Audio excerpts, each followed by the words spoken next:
Bapak-bapak, ibu-ibu, saudara-saudara sekalian yang saya hormati, saya banggakan sebangsa dan setanah air.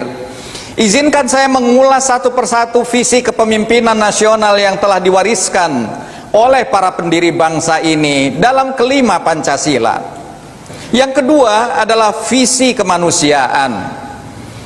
Tanggung jawab negara adalah memanusiakan manusia, menjaga harga diri dan martabat manusia, melindungi hak-hak asasi manusia, dan memajukan kualitas sumber daya manusia.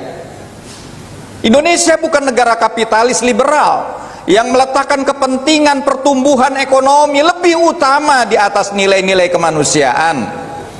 Indonesia bukan pula negara totalitarian yang melampaui batas kewenangannya merampas hak-hak kemanusiaan dari rakyatnya demi terciptanya stabilitas politik dan keamanan.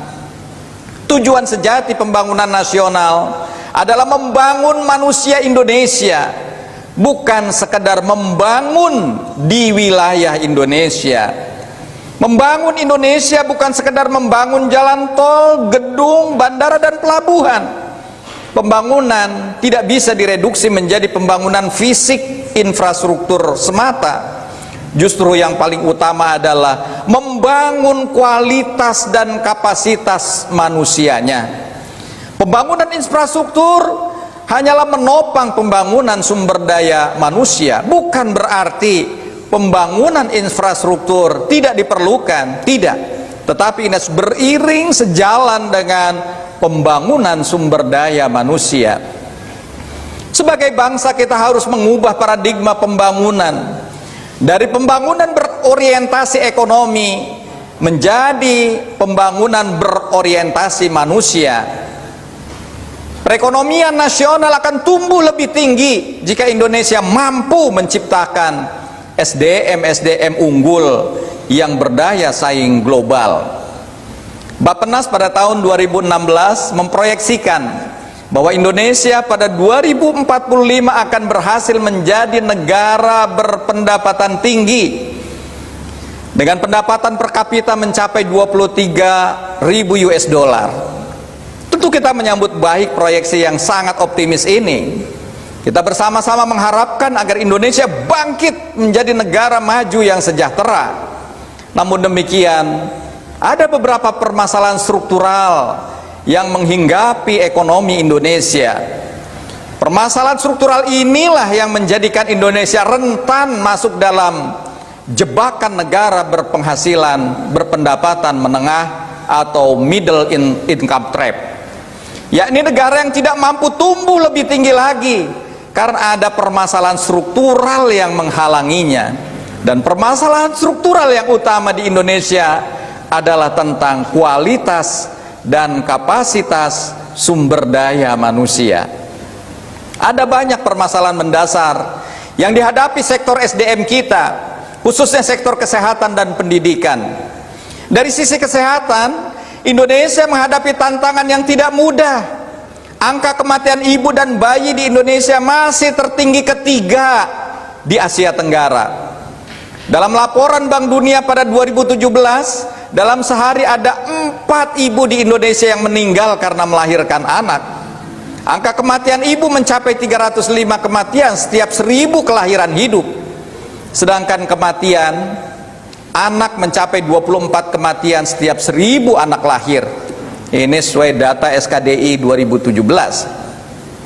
Dari sisi kualitas kesehatan anak, Indonesia juga menghadapi permasalahan stunting, yakni anak yang gagal tumbuh dengan baik. Ini merupakan ancaman yang sangat nyata bagi masa depan kualitas SDM Indonesia.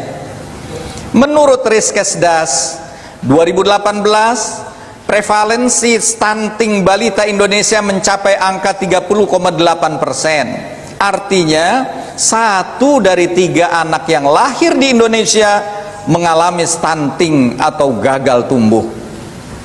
Dampak stunting bagi pembangunan nasional jangka panjang tentu saja sangat besar. Secara ekonomi, dampak stunting akan menurunkan pertumbuhan ekonomi hingga 3%. Dengan kerugian ekonomi mencapai 300 triliun.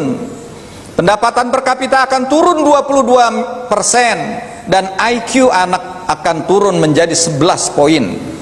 Anak-anak stunting dalam jangka panjang akan memiliki resiko meninggal 4 kali lipat lebih besar dibanding anak-anak yang normal.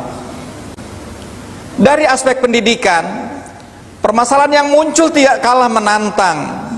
Hingga saat ini anak-anak rata-rata tahun sekolah anak-anak Indonesia hanya mencapai 8,4 tahun dari target 12 tahun wajib belajar yang dicanangkan. Artinya baru sebatas lulus SMP lebih sedikit, belum lulus SMA. Hal ini menyebabkan pasar tenaga kerja di Indonesia mayoritas berpendidikan tingkat sekolah dasar dan sekolah menengah. Hasil uji PISA pada 2018 menunjukkan kualitas pendidikan anak-anak kita menghadapi permasalahan yang krusial. Dari 78 negara yang disurvei, Indonesia menduduki peringkat ke-70, hampir buncit, ya. Artinya kualitas pendidikan Indonesia di tingkat dasar dari sisi literasi, numerasi, dan logika termasuk rendah dibanding negara-negara lainnya. Menyikapi hal tersebut, perlu ada upaya reformasi kebijakan pendidikan secara integratif. Terlebih ketika kita menghadapi pandemi. Hasil penelitian menunjukkan dampak pandemi kepada kerugian pembelajaran diproyeksi menurunkan kemampuan belajar dari 12 tahun menjadi 7 tahun. Ini transformasi sistem pendidikan ini sangat mendesak untuk dilakukan. Di era pandemi perlu ada upaya-upaya transformatif dari pendidikan konvensional menjadi pendidikan yang hybrid, yakni pendidikan yang mengintegrasikan teknologi digital dan konvensional secara bersamaan. Permasalahan pembangunan kualitas dan kapasitas SDM inilah yang sangat penting dan krusial untuk kita tangani bersama untuk menyongsong Indonesia 2045. Kalau tidak, maka generasi anak-anak kita akan menjadi lost generation, generasi yang hilang jika tidak ada intervensi yang kuat dari negara khususnya. Indonesia sebagai negara yang menikmati bonus demografi pada periode 2020-2035 harusnya mampu mengambil momentum ini dengan sebaik-baiknya. Indonesia harus bergerak cepat dan masif mengoptimalkan jendela kesempatan, window of opportunity, dari berlimpahnya penduduk produktif kita. Dalam konteks inilah negara harus hadir melakukan terobosan dalam peningkatan kualitas sumber daya manusia, baik dari sisi kesehatan maupun dari sisi pendidikan.